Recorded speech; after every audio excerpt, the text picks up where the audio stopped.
Hi, welcome back to the Sounds Like Freedom podcast. I'm your host, Deborah Henne. I'm here with Shayna Davis, who is an income and influence strategist known as the Media and Money Mentor. She leads a dynamic multimedia and training company dedicated to helping ambitious women own their influence and elevate their income.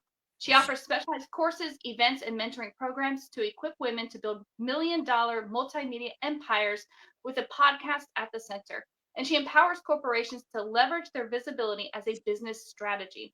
As the host of a podcast ranked in the top 3% globally, Shayna brings a wealth of experience, including speaking and training at some of the top companies in the world, securing sponsorships for celebrities, as well as guiding entrepreneurs in landing significant business deals.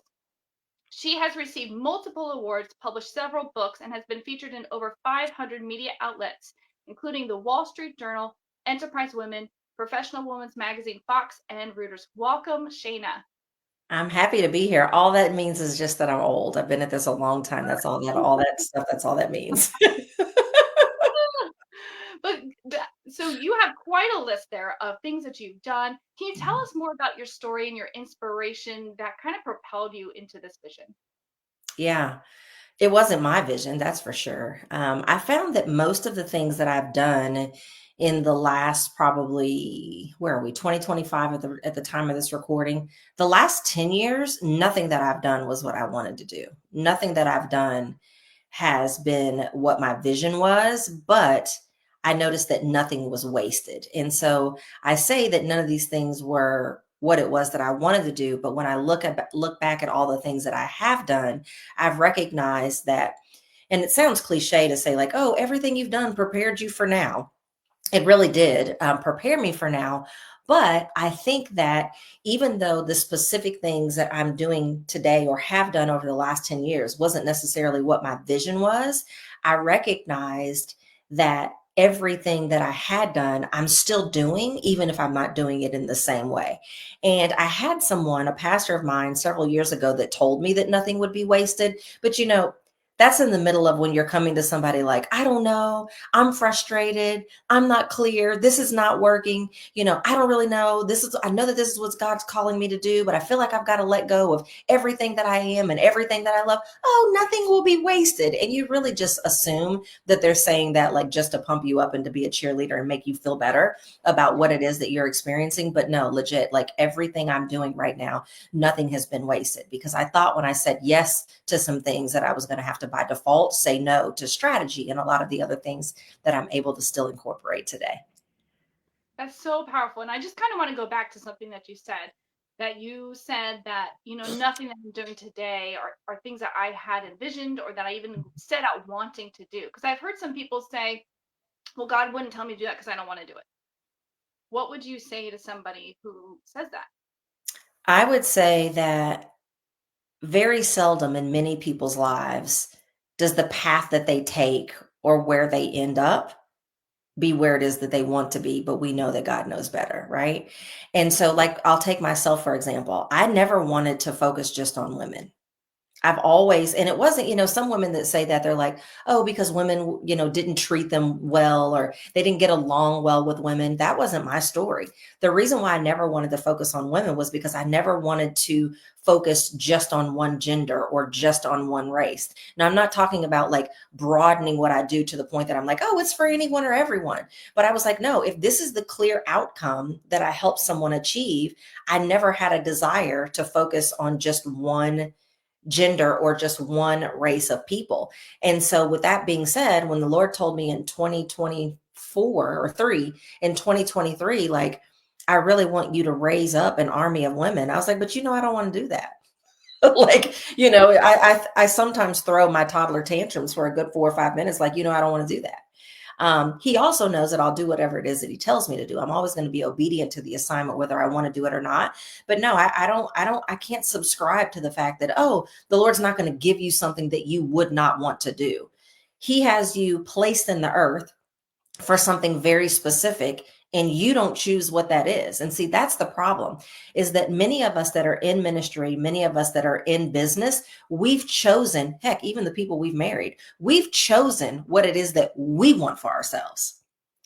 And then we don't understand why it goes off the rails, or we don't really get the traction that we think that we deserve or that we should have. And it's because we were the one that was doing the choosing. So yeah, I hope that person is listening right now, because I really want to challenge you that no, if God is giving you something that you don't want to do, that's definitely not the automatic response. Like, oh, can't be from him because he wouldn't give me that. Half the stuff he's given me, I didn't want. I Yeah, I realized think later it's what I needed, but it sure as heck wasn't what I wanted. right. Yeah, that, and I think too, sometimes we can limit with our own imagination and our own thoughts. I'm kind of right in that place where you're talking about where you were a few years ago, where you're like, I wouldn't have envisioned this and I wouldn't have like thought of this, but yet God's using literally everything that he has trained. I can see the training of the Lord, the unique Yeah. training of the Lord as I do a look back. Yeah. But would I have picked this for myself? No, not in a million years. And Yeah. and there's that stepping out of where you've been that is a little scary and sad, right? But the excitement of the stepping into is there. So can you talk to somebody? I mean, this is like me being a little personal here, but like that stepping out process where it's a little scary, tenuous, there's some unanswered questions, and there's sadness because you have to step away from some things that you have been doing and loved doing for God because he's calling you into something new. Yeah, I've said for years, the hardest thing to let go of is what you've had in mind. And so anytime you've spent a lot of time, a lot of money, a lot of effort, a lot of you fill in the blank to get where you are now, that's not always the easiest thing to let go of. And I believe that sometimes asks us to let go of trash, but other times he asks us to let go of treasures. Even good things expire. You can go to the farmer's market and you can pick out the best fruit ever, but it's still going to expire. And many of us, especially women, we have a hard time giving ourselves permission to let go of expired seasons. And the only way that the Lord can really get us to where it is that we need to be is sometimes he's even going to ask us to let go of a good thing. And so that's what I always ask women is, what will you do when you're asked to let go of a good thing? Because he can't get you where it is that you need to be with what got you where it was. Or if you just have like such a death grip on what was behind you, it's like the meme of the little girl, and she's got this little bitty teddy bear, and she's like, but God, I don't want to let go of it. And then he's got this huge teddy bear behind his back. There was nothing wrong with the teddy bear. There was nothing wrong with the little girl. There was nothing wrong with the teddy bear. There was nothing wrong with what they created together. That season had just expired. And so we have to be willing to let go of what we had in mind. And we have to be able to let go that even blessed things come to an end. Absolutely. So true. And what about like, so when you're going through that transitory season, right? There's a lot of discomfort that can come with that. Yeah. So can you talk through how do you stand in authority and in the freedom of Christ through that transitory time? And this actually just came up in a small group discussion last night where we were looking at the lake as the disciples were crossing over the lake to do ministry on the other side. Mhm. And that transition time over the water, the storm came up, right? And Jesus took authority over it and he stood in peace in that. But the disciples were learning, right? They're Yeah. learning their faith journey. We get a little snapshot there where they were like, we're going to die, you know? And but to me, I see that as Jesus was training them in authority and in faith and say, yeah, this is a transitory time. We're in this boat. We're going from one place to the next place. There's a transition here for ministry on the other side, but Yeah. I need to build your faith on the way over. And it might get uncomfortable, it might get a Yeah. little scary, but you can stand in authority and confidence in Christ. So, what are some key strategies that you see that people can use and lean into during those times? We have to change our prayer, and we have to change what it is that we're looking for. So many times we think we need clarity, and what we really need is courage. And Mm, so you don't need more clarity. Many of us, we're clear on what it is that the Lord asked us to do. We just don't want to do it, or we doubt whether or not we're capable. And so I would say, instead of us asking for more clarity of like, is this the right thing? Is it the wrong thing? Is it you? Is it me? Do you have to know? That's what I say. If what it is that you're feeling inclined to do, if it's not in direct contradiction to what the word says, you don't 100% have to know. whether or not it's him or you. Step out, ask for courage to step out. And then when you step out, see how he responds. Because what you just demonstrated was when the Lord demonstrated authority, he had the courage to do so. He didn't ask for clarity. He had courage. And that's what we have to shift ourselves from, is like, you don't really need more clarity. You just need to change your prayer to say, Lord, give me the courage and the boldness to do what it is that I feel like you're calling me to do. Because I personally believe that he's like the best GPS out there. And if you go left when you should have gone right, he can reroute you. Like, everything is figure outable. But we will just stay stuck on the shore because we don't feel like we have the clarity, or we don't know every single step. And the Bible tells us that it'll be a lamp unto our feet and a light unto our path, not out into the distance. And so we're looking for the wrong things, and we're asking for the wrong things, in my opinion. Yeah, that's so good. And I think too, it shows faith, and God responds to faith. Yeah. He loves faith. And that was kind of one thing that I felt him just say in my heart last night as we were going through this discussion. He's like, man, I love faith. I love faith. And it was this sense of just great joy in his heart Mhm. when we step off that shore, step out of that boat, whichever story you're looking at there in the Gospels, Yeah. and have that faith step, that actionable step. And even the verse in Proverbs comes back to mind, like, the Lord guides and orders our steps, but we Yeah. have to take the steps. Yeah. We have to take the steps for him to guide them and order them, and he'll get you back on track, because And I don't know many people that he gives you all of the steps, because if he did, we wouldn't take them. If we saw what was on the other side of our yes, we wouldn't say yes. We definitely wouldn't step out. And so if you're waiting to know what step 3 or 4 is going to be before you take step 1 or 2, then you're just going to be waiting. you know, yep. I think, that's where you really leave room for God to work, is when you're willing to take a risk, when you're willing to be uncomfortable and ask yourself, well, what's the worst that could happen? And if that happened, what would be the worst that could happen? And just take that step and see how he responds. So good. So good. And I totally agree that. I mean, he says it's a light to our path. It didn't say it was a spotlight for your entire path. Even as a young girl, because I'm the kind of person, I like to understand. I like to Oh, yeah. know. I like to understand. Oh, yeah. I want clarity. I want all the clarity in the world. you know? And he gave me this picture of, it was an evening. There's a lot of shadows with the trees, and there's a little glimmer of moonlight coming through the leaves of the trees. And he said, that's all you need. That's all you I'm need. your light. That's all you need. You can't see into that forest, but you can see that next step. And Yeah, I will give you each step one at a time. And that's all you need. absolutely.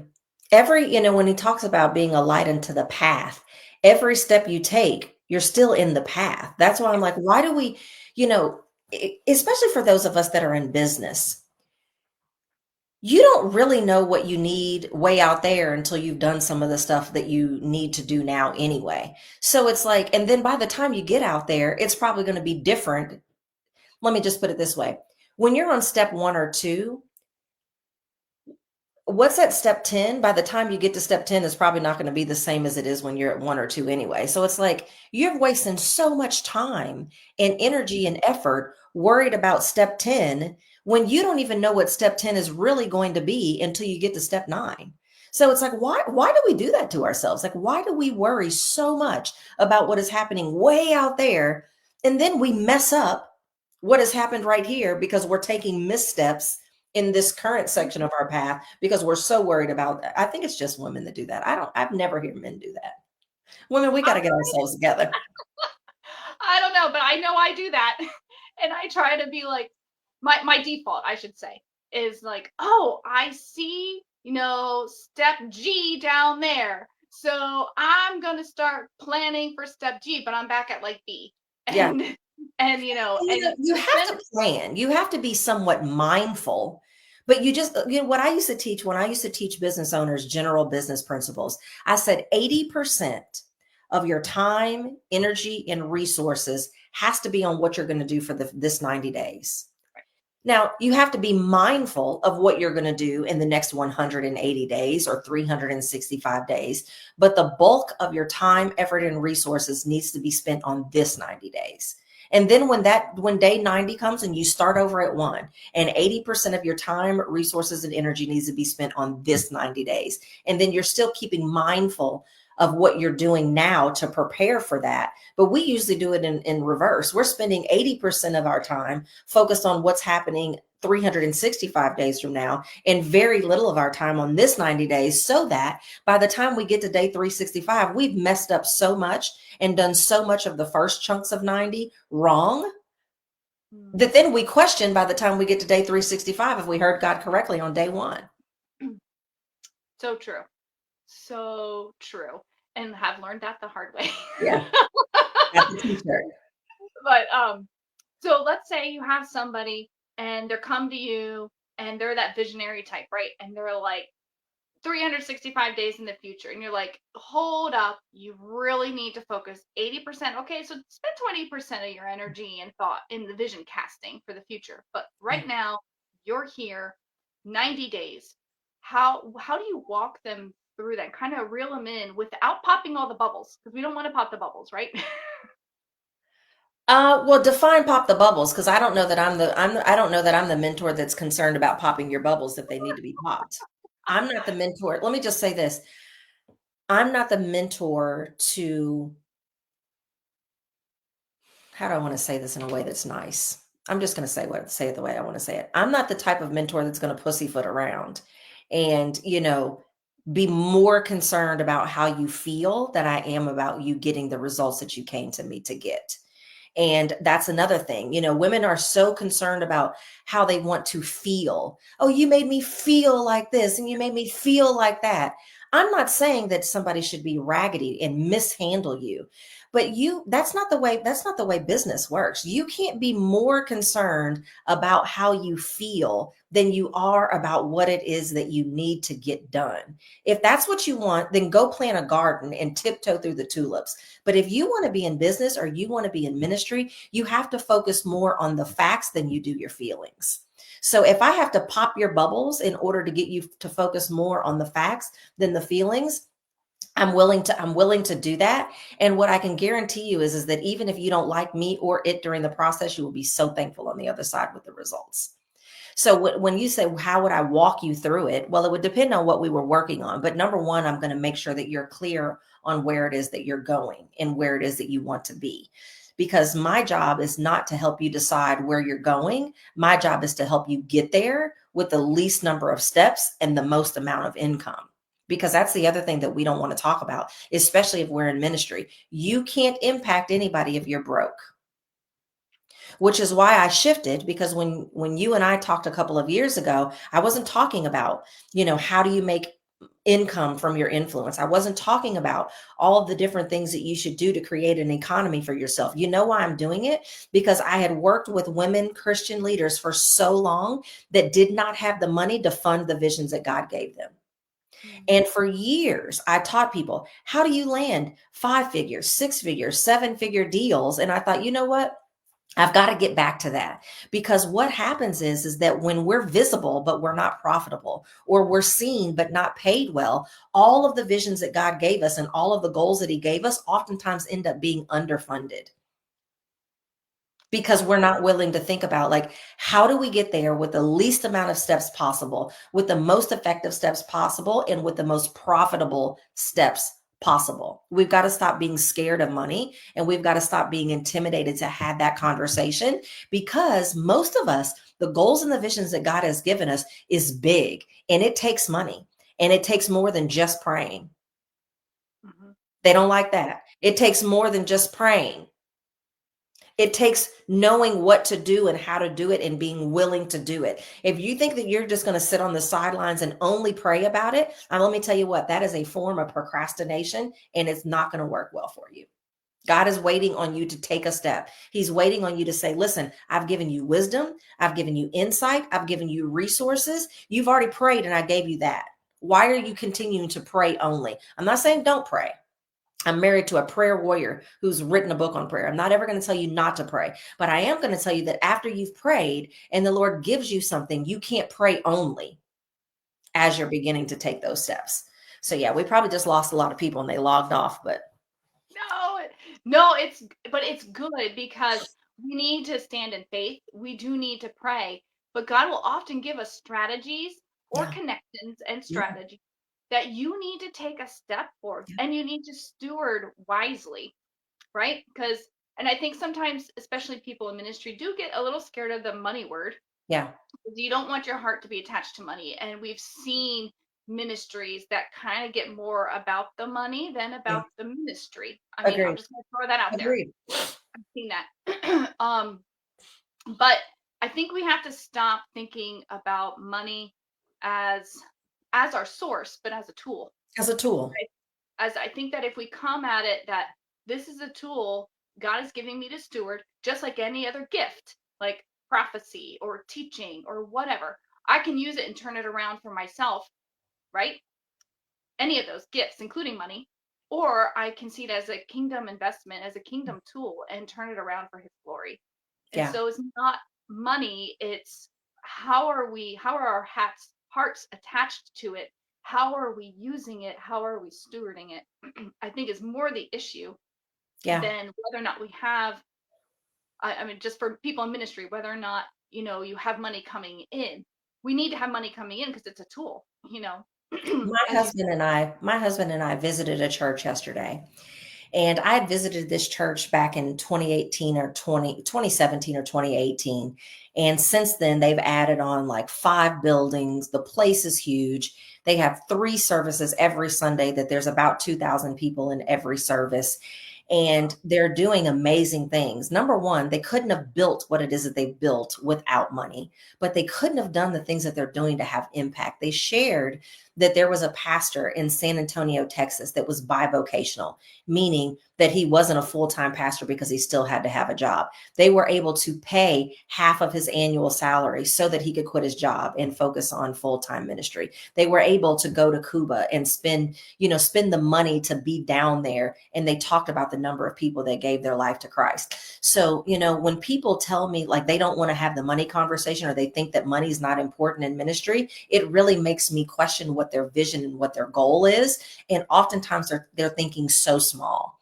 And I believe that sometimes that's also just an excuse for us to stay small or to blame our smallness on something other than ourselves. Because I don't know about you and yours, but the things that I want to do and the ways that I want to impact the kingdom of God and the way I want to change people's lives and the way I want to make sure that money is in the hands of women, because I believe that money in the hands of a woman will change the world. I can't do any of that if I'm barely making enough to cover my own expenses, Right.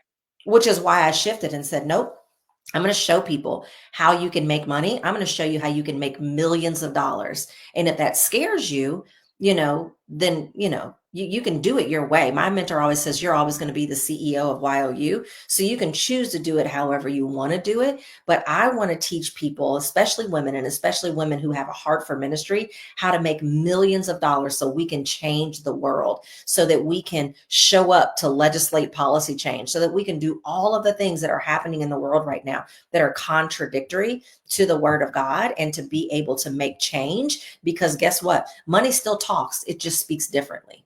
It speaks differently in the hands of the right people. Right. Yeah. And I would say, even, there is a biblical mandate to take care of the widow and the orphan, however that looks in our culture and Yeah. in our society. In the Jewish culture, that was the thing. Um, how can we do that if we're barely paying our bills? Yeah. If we're barely feeding ourselves, clothing ourselves, keeping a roof over our head, um, we're not going to be able to take care of those that God puts in our path. We're going to be the ones that have to be taken care of. Right. Right. So yeah, so good. So good. Let me put your website up here. And you have shaynadavis.com. What will people find on your website? So, one of the things that I believe is, especially women, if you are already impacting people with your message, I believe that you should have a podcast. The problem is that a podcast without a business model is just a hobby. And so, what I have done is I've combined the things that I'm doing now with the things that I've always done. And I said, because you remember I talked about like the last several years that I've been working with women leaders, especially ones that were believers, is that they had the mission and they had the message for visibility, but they didn't necessarily have the method for profitability. I'll say that again because I kind of broke my words up. They have the mission and the message for visibility, but they didn't have the method for profitability. And what I've learned over the years is so I've been podcasting for 5 years. You mentioned when you read my bio that my podcast is now in the top 3% in the world, which I'm grateful for. But I recognized that if we could take our podcast and we could actually build a business ecosystem around the podcast, that's what's really going to elevate our income in order to be able to fund the mission and the message that we have. So if you go to shaynadavis.com, what you're going to find is you're going to really be able to open your eyes up to say, if I've got this mission and I've got this message, I should really have a podcast. But I don't recommend that anybody does anything that doesn't make business sense. There's a lot of time and resources and effort that go into having a podcast. So if you're going to be doing it, it's my opinion that you should be doing it to turn it into income so that you can actually fund the mission and the message that you have. So if they go to that website, they'll find tons of ways of how they can make millions podcasting so that their goals and their visions don't go underfunded. Awesome. Well, thank you so much for being here today, bringing such an important message, important vision, and way to grow and to steward the visions that God has for us. So Yeah. check out our website, shaynadavis.com, and see how you can take your mission and your message and have an even greater impact. And don't forget to swipe, tap, or click over to deborahhenne.com. Follow me on social on the X, Instagram, or Facebook at Deborah Henne Author. And let's not forget to tune into our thoughts to make sure they sound like Jesus's, so they sound like freedom.